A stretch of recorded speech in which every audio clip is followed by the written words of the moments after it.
ತಂದೆಯಾದ ದೇವರೇ, ನಿನಗೆ ಸ್ತೋತ್ರವಾಗಲಿ. ಈ ಸಮಯವನ್ನು ಆಶೀರ್ವದಿಸು. ಇದರಲ್ಲಿ ಪಾಲ್ಗೊಳ್ಳುವಂಥ ಪ್ರತಿಯೊಬ್ಬ ಸಹೋದರ ಸಹೋದರಿಯರನ್ನು, ಮುಖ್ಯಸ್ಥರನ್ನು, ಪ್ರತಿಯೊಬ್ಬರನ್ನು ಕೂಡ ನೀನು ಆಶೀರ್ವದಿಸು. ಯೇಸುವಿನ ಹೆಸರು ಕೇಳ್ತೇವೆ ತಂದೆ, ಆಮೇಲೆ.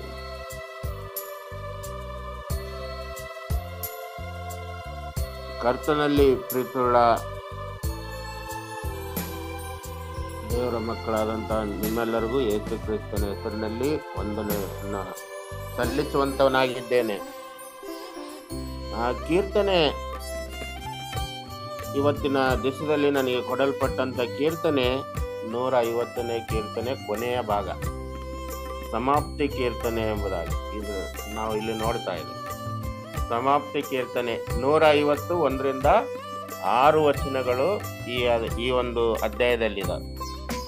ಇದಕ್ಕಿಂತ ಮುಂಚಿತವಾಗಿ ನಾವು ನೋಡುವಾಗ ಈ ಕೀರ್ತನೆಗಾರನು ಸ್ತುತಿಸು ಸ್ತುತಿಸು ಸ್ತುತಿಸು ಎಂಬುದಾಗಿ ಅನೇಕ ಸಂದರ್ಭದಲ್ಲಿ ದೇವರನ್ನ ಸ್ತುತಿಸಿರಿ, ಕೊಂಡಾಡ್ರಿ, ಪ್ರತಿಯೊಂದು ಗಳಿಗೆಯಲ್ಲೂ ಪ್ರತಿಯೊಂದು ಸಮಯದಲ್ಲೂ ದೇವರನ್ನ ಸ್ತುತಿಸಿರಿ ಎಂಬುದಾಗಿ ಅನೇಕ ಸಂದರ್ಭದಲ್ಲಿ ನಮಗೆ ಅನೇಕ ಕೀರ್ತನೆಗಳ ಮುಖಾಂತರವಾಗಿ ದೇವರು ನಮಗೆ ತಿಳಿಯಪಡಿಸ್ತಾ ಇದ್ದಾರೆ.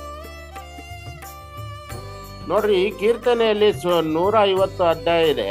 ಇದರಲ್ಲಿ ನಾವು ಹೆಚ್ಚಾಗಿ ನಾವು ನೋಡುವಾಗ ದಾವಿದನು ಅನೇಕ ಕೀರ್ತನೆಗಳನ್ನ ರಚನೆ ಮಾಡಿದನು. ಆದ್ರಿಂದ ಈ ಒಂದು ಅದಕ್ಕಾಗಿ ದಾವಿದನ ಕೀರ್ತನೆ ಅಂತೇಳಿ ಪ್ರಸ್ತಾಪಿಸಲ್ಪಡ್ತಾ ಇದೆ.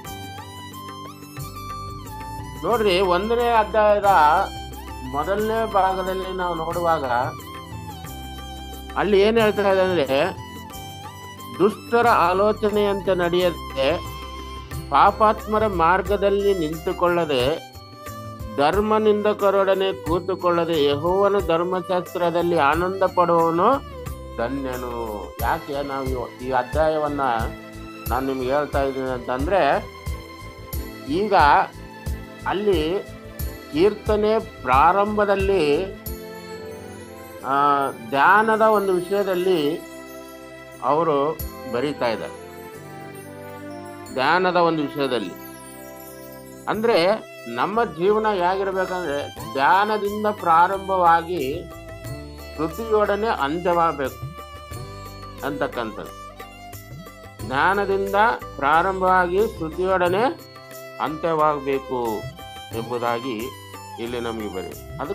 ಅದಕ್ಕಾಗಿ ಈ 150ನೇ ಕೀರ್ತನೆ ಇಲ್ಲಿ ಮೊದಲನೇ ಅಧ್ಯಾಯದಲ್ಲಿ ನಾವು ನೋಡುವಾಗ ಅಲ್ಲಿ ಹೇಳ್ತಾ ಇದ್ದೇನೆ ಏನಂದ್ರೆ, ಧರ್ಮ, ಅಲ್ಲಿ ದೇವ್ರ ವಾಕ್ಯಗಳನ್ನ ಧ್ಯಾನ ಮಾಡಬೇಕು, ಅದನ್ನು ಅನುಸರಿಸಬೇಕು, ಅದರಂತೆ ನಡೆಯಬೇಕು ಅಂತೇಳಿ ಅಲ್ಲಿ ನಮ್ಗೆ ತಿಳಿಸ್ತಾ ಇದೆ. ಆದ್ರೆ ಇಲ್ಲಿ ಕೊನೆಯ ಅಧ್ಯಾಯದಲ್ಲಿ ನಾವು ನೋಡುವಾಗ ದೇವರನ್ನ ಹೇಗೆ ನಾವು ಸ್ತುತಿಸಬೇಕು, ಹೇಗೆ ನಾವು ದೇವರನ್ನ ಆರಾಧನೆ ಮಾಡಬೇಕು, ಎಲ್ಲಿ ನಾವು ದೇವರನ್ನ ಸ್ತುತಿಸಬೇಕು ಅಂತಕ್ಕಂಥದನ್ನ ಈ 150ನೇ ಕೀರ್ತನೆ ಭಾಗದಲ್ಲಿ ನಾವು ನೋಡ್ತಾ ಇದ್ದೇವೆ. ಈ 150ನೇ ಕೀರ್ತನೆ ಭಾಗದಲ್ಲಿ ನಾವು ನೋಡುವಾಗ ಇಲ್ಲಿ ಈ ಅಧ್ಯಾಯದಲ್ಲಿ 4 ಕಾರ್ಯಗಳನ್ನ ವಿಶೇಷವಾಗಿ ಇಲ್ಲಿ ನಾವು ಅರ್ಥಕೊಂಡ್ವಿ. ಏನಪ್ಪ ಅಂದ್ರೆ, ಮೊದಲನೇದಾಗಿ ನಾವು ನೋಡುವಾಗ 1ನೇ ವಚನದಲ್ಲಿ ನಾವು ನೋಡ್ತಾ ಇದ್ದೇವೆ ಏನಪ್ಪ ಅಂದ್ರೆ, ದೇವರನ್ನು ಎಲ್ಲಿ ನಾವು ಸ್ತುತಿಸಬೇಕು, ಯಾವ ಸ್ಥಳದಲ್ಲಿ ಎಲ್ಲಿ ನಾವು ದೇವರನ್ನ ಸ್ತುತಿಸಬೇಕು ಎಂಬತಕ್ಕಂಥದ್ದನ್ನ ಇಲ್ಲಿ ನಮಗೆ ತಿಳಿಯಪಡಿಸ್ತಾ ಇದೆ.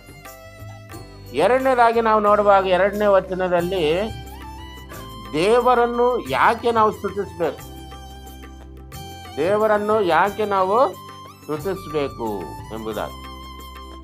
3ರಿಂದ 5 ವಚನಗಳಲ್ಲಿ ನಾವು ನೋಡುವಾಗ ಯಾವ ರೀತಿಯಾಗಿ ನಾವು ದೇವರನ್ನು ಸ್ತುತಿಸಬೇಕು, ಯಾವುದರಿಂದ ನಾವು ಸ್ತುತಿ ಮಾಡಬೇಕು ಎಂಬತಕ್ಕಂಥ ವಿಷಯಗಳನ್ನ ನಾವು ನೋಡ್ತೇವೆ. ಮತ್ತು ಕೊನೆಯದಾಗಿ ಅಲ್ಲಿ ನಾವು ನೋಡ್ತಾ ಇದ್ದೇವೆ 6ನೇ ವಚನದಲ್ಲಿ ಯಾರು ಸ್ತುತಿಸಬೇಕು, ಯಾರು ಸ್ತುತಿಸಬೇಕು ಅಂತಕ್ಕಂಥ ವಿಷಯ. ನಾವು ಇಲ್ಲಿ ನೋಡುವಾಗ ದಾವೀದ ಸ್ಪಷ್ಟವಾಗಿ ಈ ಸಮಾಪ್ತಿ ಕೀರ್ತನೆ ಬಹಳ ಸ್ಪಷ್ಟವಾಗಿ ಬರೆಯಲ್ಪಟ್ಟೆ.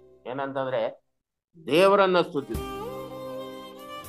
ಅನೇಕ ಸಂದರ್ಭದಲ್ಲಿ ಇಲ್ಲಿ ನಾವು ನೋಡ್ತಾ ಇದ್ದೇವೆ, ದೇವರನ್ನ ನಾವು ಎಲ್ಲಿ ಸ್ತುತಿ ಮಾಡಬೇಕು ಅಂತಕ್ಕಂಥದ್ದು ನಾವು ನೋಡುವಾಗ 1ನೇ ವಚನದಲ್ಲಿ ಒಂದನೇ ವಚನದಲ್ಲಿ ನಾವು ನೋಡ್ತಾ ಇದ್ದೇವೆ, ದೇವರನ್ನು ಆತನ ಪರಿಶುದ್ಧ ಆಲಯದಲ್ಲಿ ಸ್ತುತಿಸಿರಿ.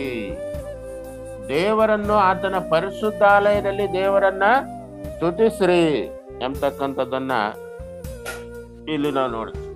ನಾವು ಭೂಮಿಯಲ್ಲಿ ನಾವು ದೇವರನ್ನು ಸ್ತುತಿಸಲ್ಪಡ್ಬೇಕು, ಆಕಾಶದಲ್ಲಿಯೂ ಸಹ ನಾವೇನ್ ಅಲ್ಲಿ ಕೂಡ ದೇವರನ್ನ ಸ್ತುತಿಸಲ್ಪಡ್ಬೇಕು. ಭೂಮಿಯಲ್ಲಿ ಸ್ತುತಿಸಬೇಕಾದವರು ಯಾರಪ್ಪ ಅಂತಂದ್ರೆ ನಾವು. ಈ ಭೂಲೋಕದಲ್ಲಿ ನಿವಾಸ ಮಾಡುವಂತ ನಾವೆಲ್ಲರೂ ಕೂಡ ದೇವರನ್ನ ಸ್ತುತಿಸ್ಬೇಕು. ಯಾಕೆಂದ್ರೆ ಪ್ರತಿ ಒಂದು ಜೀವಿಗಳು ದೇವರನ್ನ ಸ್ತುತಿಸ್ತವೆ. ಬೆಳಿಗ್ಗೆ ಅದು ಬೇಗನೆ ಎದ್ದು ದೇವರನ್ನ ಫಸ್ಟ್ ಸ್ತುತಿ ಮಾಡುವಂತ ಪ್ರತಿಯೊಂದು ಜೀವಿಗಳು ಕೂಡ ದೇವರನ್ನ ಆರಾಧನೆ ಮಾಡ್ತವೆ, ದೇವರನ್ನ ಸ್ತುತಿಸ್ತವೆ, ದೇವರಿಗೆ ಸ್ತೋತ್ರ ಸಲ್ಲಿಸ್ತವೆ. ಆದ್ರೆ ಮಾನವನು ಆಗಿರುವಂತ ನಾವು ಇದು ಅನೇಕ ಸಂದರ್ಭದಲ್ಲಿ ನಮ್ಮ ಸೋಮಾರಿತನದಿಂದ ನಾವು ದೇವರನ್ನ ಸ್ತುತಿಸಲಿಕ್ಕೆ ಆಗದೆ ನಾವು ನಿದ್ರಿಸ್ತಾ ಇರ್ತೀವಿ. ನೋಡ್ರಿ, ಈ ಲೋಕದಲ್ಲಿರುವಂತ ಪ್ರತಿಯೊಂದು ಜೀವಿಗಳು ಕೂಡ ದೇವರನ್ನು ಆರಾಧನೆ ಮಾಡ್ತಾವೆ. ಮಾನವನಾಗಿರುವಂತ ನಾವು ದೇವರನ್ನ ಆರಾಧನೆ ಮಾಡುವುದು ಬಹಳ ಕಡಿಮೆ ಆಗ್ಬಿಟ್ಟಿದೆ. ಆದ್ರಿಂದ ದೇವರಿಗೂ ನಾವು ದೇವರನ್ನು ಕೂಡ ಬಹಳ ದುಃಖಪಡಿಸಿದವರಾಗಿರ್ತೀವಿ.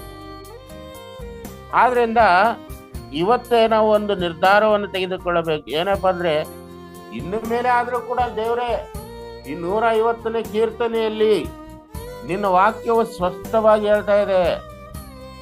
ಏನಪ್ಪಾ ಅಂದ್ರೆ, ಈ ಭೂಲೋಕದಲ್ಲಿರುವಂತ ಪ್ರತಿಯೊಬ್ಬರು ಕೂಡ ದೇವರನ್ನು ಆರಾಧನೆ ಮಾಡಬೇಕು.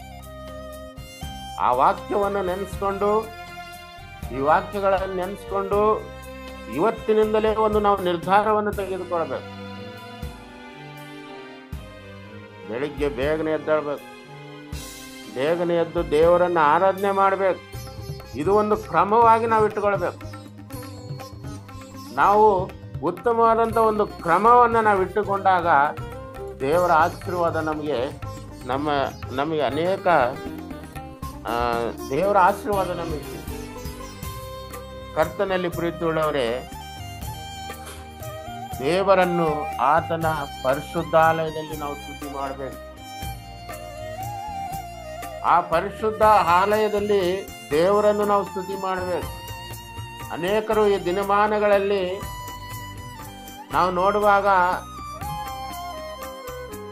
ದೇವರನ್ನು ಆರಾಧನೆ ಮಾಡಬೇಕಂದ್ರೆ ಅನೇಕರಿಗೆ ಬಹಳ ಕಷ್ಟಕರವಾಗಿಬಿಟ್ಟಿದೆ. ದೇವರನ್ನು ಭೂಲೋಕದಲ್ಲಿಯೂ ನಾವು ಸ್ತುತಿ ಮಾಡಬೇಕು, ಆಕಾಶದಲ್ಲಿಯೂ ಏನಂದ್ರೆ ಆತನ ಮಹತ್ ಕಾರ್ಯಗಳಲ್ಲಿ, ಆತನ ಶಕ್ತಿ ಪ್ರದರ್ಶಕವಾದ ಆಕಾಶ ಮಂಡಲದಲ್ಲಿ ಕೂಡ ಆತನನ್ನ ಸ್ತುತಿಸಿರಿ ಅಂತ ಅಲ್ಲಿ ದೇವದೂತರು ದೇವರನ್ನ ಆರಾಧನೆ ಮಾಡುವುದನ್ನ ನಾವು ನೋಡ್ತಾ ಇದ್ದೇವೆ. ಅದೊಂದು ಅಲ್ಲಿ ದೇವರ ಒಂದು ಸಿಂಹಾಸನವಾಗಿದೆ. ಆಕಾಶ ಆತನ ದೇವರ ಒಂದು ಸಿಂಹಾಸನ. ದೇವದೂತರ ಆತನನ್ನು ಅಲ್ಲಿ ಆರಾಧಿಸುವುದನ್ನ ನಾವು ನೋಡ್ತಾ ಇದ್ದೇವೆ. ಕರ್ತನಲ್ಲಿ ಪ್ರೀತಿಯುಳ್ಳವರೇ, ನಾವು ದೇವರನ್ನು ಆತನ ಪರಿಶುದ್ಧಾಲಯದಲ್ಲಿ ನಾವು ಆರಾಧಿಸಬೇಕು ಎಂಬುದಾಗಿ ನಾವು ನೋಡ್ತಾ ಇದ್ದೇವೆ. ಈ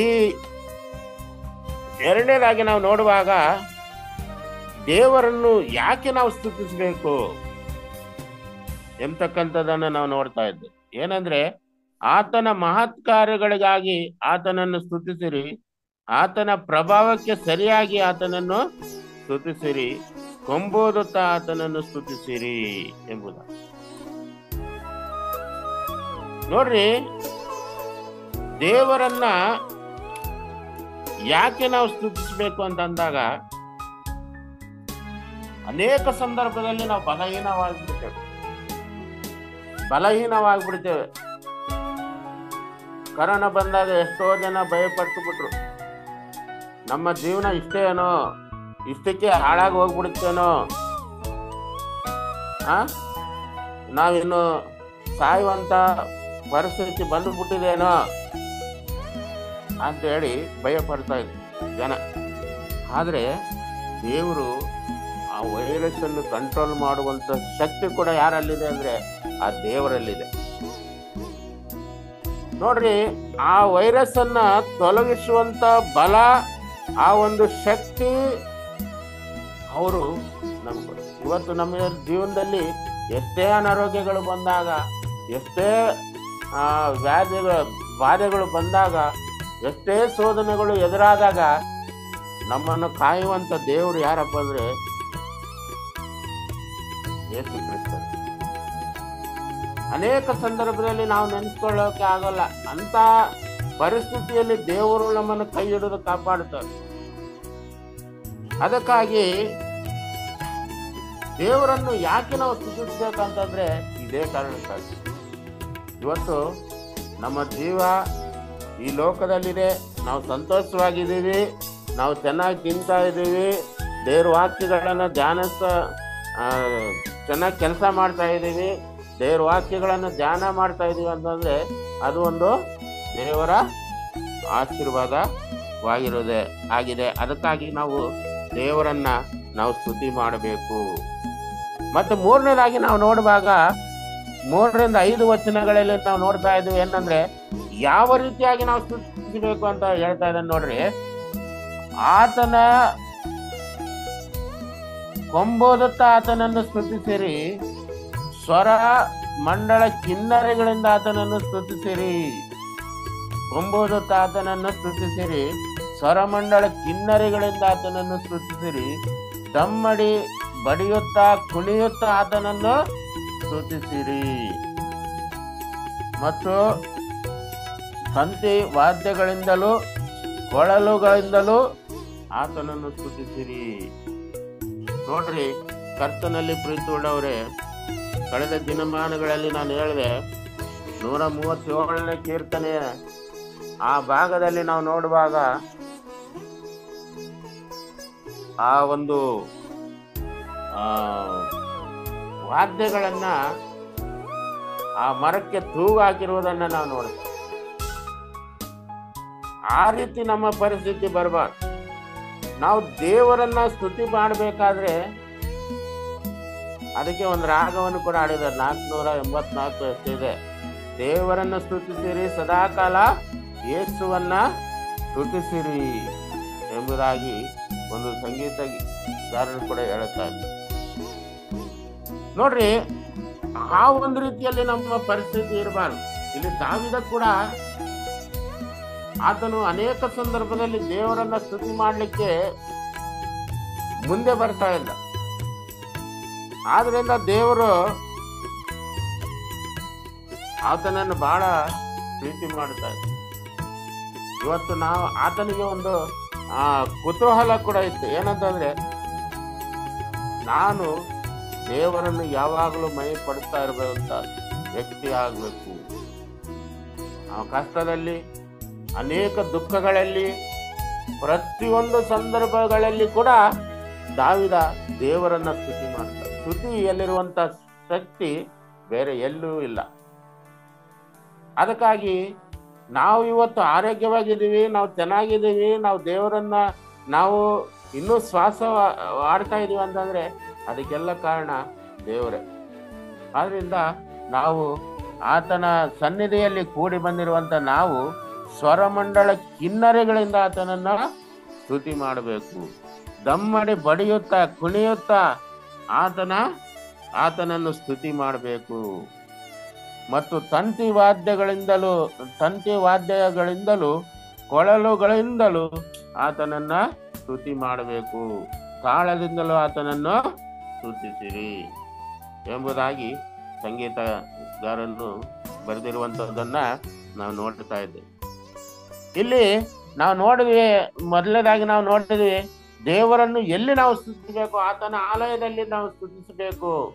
ತನ್ನ ಪರಿಶುದ್ಧವಾದಂತ ಒಂದು ಆಲಯದಲ್ಲಿ ಆತನನ್ನು ಸ್ತುತಿ ಮಾಡಬೇಕು. ಆತನ ಆಲಯದಲ್ಲಿ ನಾವು ಸೇರಿ ಬಂದು ದೇವರನ್ನು ಮಹಿಪಡಿಸುವಂತವರಾಗಿರ್ಬೇಕು ಎಂಬುದಾಗಿ ಅಲ್ಲಿ ನಾವು ನೋಡುವಾಗ, ದಾವೀದನು ಕೂಡ ಅವನು ಒಂದು ಆಸೆ ಆಕಾಂಕ್ಷೆ ಅವನಲ್ಲಿ ಬಹಳವಾಗಿ ಇತ್ತು. ಏನಪ್ಪ ಅಂದ್ರೆ, ನಾನು ಯಾವಾಗ ದೇವರ ಮಂದಿರಕ್ಕೆ ಹೋಗ್ಲಿ, ಯಾವಾಗ ನಾನು ದೇವರನ್ನು ಆರಾಧನೆ ಮಾಡಲಿ, ಯಾವಾಗ ನಾನು ದೇವರನ್ನು ಸ್ತುತಿ ಮಾಡಲಿ ಅಂತೇಳಿ ಎದುರು ನೋಡುವಂಥವನಾಗಿ.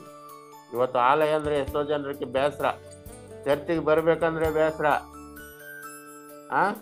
ಅನೇಕ ಸಂದರ್ಭದಲ್ಲಿ ಏನೋ ಒಂದು ನಾವು ಹೇಳ್ಕೊಂಡು ಆ ದಿನ ಬರದೆ ತಪ್ಪಿಸುವಂಥವರು ಅನೇಕರು ಜನರು ಇದ್ದಾರೆ. ಆದರೆ ದೇವರ ಆಲಯಕ್ಕೆ ಹೋಗುವುದು ಅದು ಎಷ್ಟೋ ಶ್ರೇಷ್ಠ. ಆ ದೇವರನ್ನ ಆಲಯದಲ್ಲಿ, ಆತನ ಪರಿಶುದ್ಧ ನಿವಾಸದಲ್ಲಿ ನಾವು ದೇವರನ್ನು ಆರಾಧಿಸುವುದು ಎಷ್ಟೋ ಶ್ರೇಷ್ಠ ಎಂಬುದಾಗಿ ನಾವು ಇಲ್ಲಿ ಗ್ರಹಿಸಿಕೊಳ್ಳುವಂಥದ್ದು ಬಹಳ ಪ್ರಾಮುಖ್ಯವಾಗಿದೆ. ದಾವೀದನು ಯಾವ ರೀತಿಯಲ್ಲಿ ದೇವರನ್ನು ಆರಾಧನೆ ಮಾಡಬೇಕು, ಆ ದೇವರ ಆಲಯಕ್ಕೆ ಯಾವಾಗ ಹೋಗ್ಬೇಕು ಅಂತೇಳಿ ಆಸೆ ಆಕಾಂಕ್ಷೆ ಅವನಲ್ಲಿ, ಆ ಒಂದು ಕುತೂಹಲ ಅವನಲ್ಲಿತ್ತೋ, ಆ ರೀತಿಯಲ್ಲಿ ನಮಗೂ ಈ ದಿನಮಾನಗಳಲ್ಲಿ ಆ ರೀತಿಯಾದಂಥ ಒಂದು ಕುತೂಹಲ ನಮ್ಮ ಜೀವಮಾನದಲ್ಲಿ ಬರಬೇಕು ಅಂತಕ್ಕಂಥದ್ದನ್ನ ನಾವು ಇಲ್ಲಿ ನೋಡ್ತಾ ಇದ್ದೀವಿ. ಮತ್ತೆ ಎರಡನೇದಾಗಿ ನಾವು ನೋಡಿದೀವಿ, ದೇವರನ್ನು ಯಾಕೆ ನಾವು ಸ್ತುತಿಸ್ಬೇಕಂದ್ರೆ, ನಮಗೆ ಅನೇಕ ಸಂದರ್ಭದಲ್ಲಿ ಕಷ್ಟಗಳು ಬರ್ತವೆ, ರೋಗಗಳು ಬರ್ತವೆ, ಅನೇಕ ಸಮಸ್ಯೆಗಳು ಬರ್ತವೆ. ಬಂದಾಗ ಅಷ್ಟೇ ಅಲ್ಲ, ಪ್ರತಿಯೊಂದು ಗಳಿಗೆಯಲ್ಲೂ ಪ್ರತಿಯೊಂದು ಸಂದರ್ಭದಲ್ಲಿ ಕೂಡ ದೇವರನ್ನ ನಾವು ಸ್ತುತಿಸ್ಬೇಕು ಅಂತಕ್ಕಂಥದ್ದನ್ನ ನಾವು ಇಲ್ಲಿ ನಾವು ನೋಡ್ತಾ ಇದ್ದೇವೆ. ಮತ್ತು 3-5 ವಚನಗಳಲ್ಲಿ ನಾವು ನೋಡಿದ್ವಿ, ಯಾವ ರೀತಿ ನಾವು ಸ್ತುತಿಸ್ಬೇಕಂದ್ರೆ, ತಮ್ಮಗಳಿಂದ ಜನರುಗಳಿಂದ ದೇವರನ್ನ ಮಹಿಪಡಿಸಬೇಕು. ನಮ್ಮ ಸ್ವರ ತೆಗಿಬೇಕು. ದೇವರನ್ನ ಆರಾಧನೆ ಮಾಡ್ಬೇಕಾದ್ರೆ ಸ್ತುತಿ ಮಾಡ್ರಿ ಅಂತ ಹೇಳಿ ಒಂದು 20 ಸಾರಿ ನಮಗೆ ಹೇಳೋದಕ್ಕೆ ಇನ್ನೊಬ್ಬರ ಕಡೆಯಿಂದ ಹೇಳಿಸ್ಕೊಂಡು ನಾವು ಸ್ತುತಿ ಮಾಡಿದ್ರೆ ಅದರಿಂದ ಏನು ಪ್ರಯೋಜನ ಇಲ್ಲ. ಆದ್ರೆ ದೇವರು ಒಟ್ಟಿಗೆ ನಾವು ಮಾತನಾಡಬೇಕಾದ್ರೆ ನಮ್ಮ ಬಾಯಿಗಳನ್ನು ತೆಗೆದು ದೇವರಿಗೆ ಸ್ತೋತ್ರ ಮಾಡಬೇಕು. ನಮ್ಮ ಹೃದಯಾಂತರಾಳದಿಂದ ಅದು ಹೊರಗಡೆ ಬರಬೇಕು. ಯಾರೋ ಹೇಳಿದ್ರು, ಯಾರೋ ಹೇಳ್ತಾ ಇದ್ದಾರೆ, ನಾವು ಅವ್ರ ಮಾತು ಕೇಳಿ, ಇಲ್ಲಾಂದ್ರೆ ಅವ್ರು ನಮ್ಮನ್ನು ಬೈತಾರೆ ಅಂತಕ್ಕಂಥ ಒಂದು ಭಾವನೆ ನಮ್ಮಲ್ಲಿ ಇರಬಾರ್ದು. ನಮ್ಮ ಹೃದಯಾಂತರಾಳದಿಂದ ಅದು ಬರಬೇಕು ಸ್ತುತಿ ಆರಾಧನೆ. ಆ ರೀತಿಯಲ್ಲಿ ನಾವು ದೇವರನ್ನ ಆರಾಧನೆ ಮಾಡಬೇಕು. ಆಗ ನಿನ್ನ ಜೀವಿತದಲ್ಲಿನ ಅದ್ಭುತ ಕಾರ್ಯಗಳು ದೇವರು ಮಾಡ್ತಾರೆ. ಮತ್ತೆ ಮುಂದೆ ನಾವು ನೋಡುವಾಗ ಕೊನೆಯದಾಗಿ ಯಾರು ಸ್ತುತಿಸಬೇಕು ಅಂತಂದ್ರೆ, ಶ್ವಾಸವಿರುವುದೆಲ್ಲ ನೋಡ್ರಿ, ಬಹಳ ಸ್ಪಷ್ಟವಾಗಿ ಇದು ಬಹಳ ಪ್ರಾಮುಖ್ಯವಾದಂತ ಒಂದು ವಾಕ್ಯವಾಗಿದೆ. ಏನಪ್ಪ ಅಂದ್ರೆ, ಶ್ವಾಸವಿರುವುದೆಲ್ಲವೂ ಯೆಹೋವನನ್ನ ಸ್ತುತಿಸಲಿ, ಯಾಹುವಿಗೆ ಸ್ತೋತ್ರ. ನೋಡ್ರಿ, ಶ್ವಾಸವಿರುವುದಂತ ಎಲ್ಲವೂ ಕೂಡ ಯಾರನ್ನು ಸ್ತುತಿಸ್ಬೇಕು? ದೇವರನ್ನ ಸ್ತುತಿಸ್ಬೇಕು. ಇದು ಈ ಅಧ್ಯಾಯದಲ್ಲಿ ಬಹಳ ಪ್ರಾಮುಖ್ಯವಾದಂತ ಒಂದು ವಚನವಾಗಿದೆ. ಅಲ್ಲಿ ಕೀರ್ತನೆ 100ನೇ ಅಧ್ಯಾಯದಲ್ಲಿ ಹೇಳ್ತಾ ಇದೆ. ಏನಪ್ಪ ಅಂದ್ರೆ, ಅಲ್ಲಿ 104ನೇ ಕೀರ್ತನೆಯಲ್ಲಿ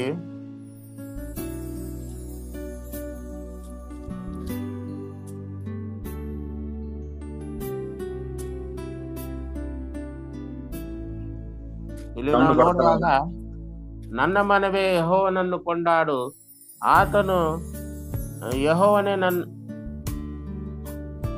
103ನೇ ಕೀರ್ತನೆಯಲ್ಲಿ, ನನ್ನ ಮನವೇ ಯೆಹೋವನನ್ನು ಕೊಂಡಾಡು, ನನ್ನ ಸರ್ವೇಂದ್ರಗಳ ಆತನ ಪವಿತ್ರ ನಾಮವನ್ನು ಕೀರ್ತಿಸಲಿ.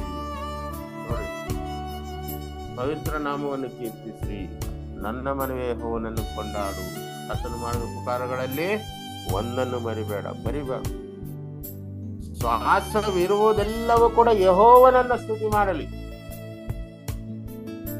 ಎಂಬುದಾಗಿ. ಇವತ್ತು ಶ್ವಾಸ ಇದೆ ನಮಗೆ, ದೇವರು ಮಾತನಾಡುವಂತ ಶಕ್ತಿ ಕೊಟ್ಟಿದ್ದಾನೆ.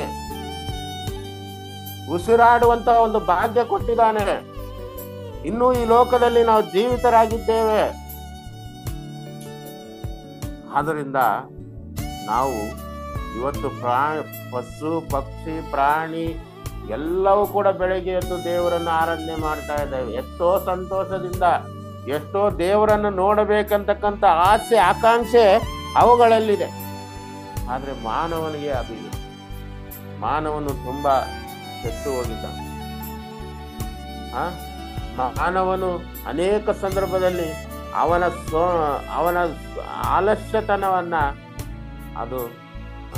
ಆಲಸ್ಯತನ ಅಂದ್ರೆ ಸೋಂಬೇರಿತನ ಮಾಡಿಕೊಂಡು ತನ್ನ ಜೀವನವನ್ನು ತಾನೇ ಕೆಡಿಸಿಕೊಳ್ಳುವಂತ ಪರಿಸ್ಥಿತಿ ಇದೆ. ದೇವರನ್ನು ಎದ್ದು ದೇವರನ್ನ ಬೆಳಗ್ಗೆ ಎದ್ದು ಆರಾಧಿಸ್ಬೇಕಂದ್ರೆ ಎಷ್ಟೋ ಕಷ್ಟಕರವಾಗುವುದು. ಆದ್ರೆ ದೇವರನ್ನ ಆರಾಧಿಸುವುದು ಎಷ್ಟು ಪ್ರಾಮುಖ್ಯ ಅಂತಕ್ಕಂಥದನ್ನ ಇಲ್ಲಿ ನಾವು ನೋಡಿದ್ದೇವೆ. ಏನಂದ್ರೆ ಶ್ವಾಸವಿರುವುದೆಲ್ಲ, ಇವತ್ತು ಶ್ವಾಸ ಇರುವಂತ ಪ್ರತಿಯೊಂದು ಜೀವಿಗಳು ಕೂಡ ದೇವರನ್ನ ಸ್ತುತಿ ಮಾಡುತ್ತವೆ. ಅದೇ ರೀತಿಯಲ್ಲಿ ಇವತ್ತು ನಾವು ನಮ್ಮ ಮನಸ್ಸುಗಳನ್ನ, ನಮ್ಮ ಹೃದಯಗಳನ್ನ ಇವತ್ತು ನಾವು ಮಾರ್ಪಡಿಸಿಕೊಂಡು ದೇವರು ನಾವು ಒಂದು ತೀರ್ಮಾನ ತೆಗೆದುಕೊಳ್ಳಬೇಕು. ದೇವರು ಇವತ್ತು ನಮಗೆ ಒಂದು ಶ್ವಾಸವನ್ನು ಕೊಟ್ಟು ಬದುಕುವಂತ ಭಾಗ್ಯ ಕೊಟ್ಟಿದ್ದಾನೆ ಅಂತ ಹೇಳಿ ನಾವೇನು ಮಾಡ್ಬೇಕಂದ್ರೆ ದೇವರಿಗೆ ಸ್ತೋತ್ರ ಮಾಡಬೇಕು. ಅದಕ್ಕೆ ನಾವು ನೋಡ್ತಾ ಇದ್ದೇವೆ, ಅಲ್ಲಿ ಕೀರ್ತನೆಯಲ್ಲಿ ಯಾರು ಸ್ತುತಿ ಮಾಡ್ಬೇಕಂದ್ರೆ ಶ್ವಾಸವಿರುವಂತ ಪ್ರತಿಯೊಬ್ಬರು ಕೂಡ ದೇವರನ್ನ ಸ್ತುತಿ ಮಾಡಬೇಕು. ಅದಕ್ಕಾಗಿ ಕರ್ತನಲ್ಲಿ ಪ್ರೀತಿಯುಳ್ಳವರೇ, ಈ ದಿನದಲ್ಲಿ ನಾವು ನೋಡುವಾಗ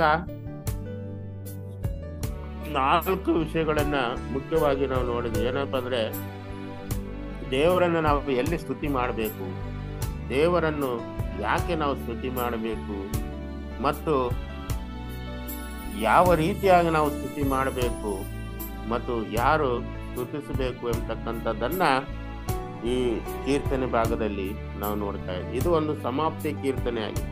ಅಂದ್ರೆ ಈ 150 ಕೀರ್ತನೆಗಳನ್ನ ಇದುವರೆಗೂ ದೇವರು ಧ್ಯಾನ ಮಾಡುವಂತ ಒಂದು ಭಾಗ್ಯ ನಮ್ಮೆಲ್ಲರಿಗೂ ದೇವರು ಕೊಟ್ಟಿದ್ದಾನೆ. ಅದಕ್ಕಾಗಿ ದೇವರಿಗೆ ಸ್ತೋತ್ರ ಮಾಡಬೇಕು. ಈ 150ನೇ ಕೀರ್ತನೆಯಲ್ಲಿ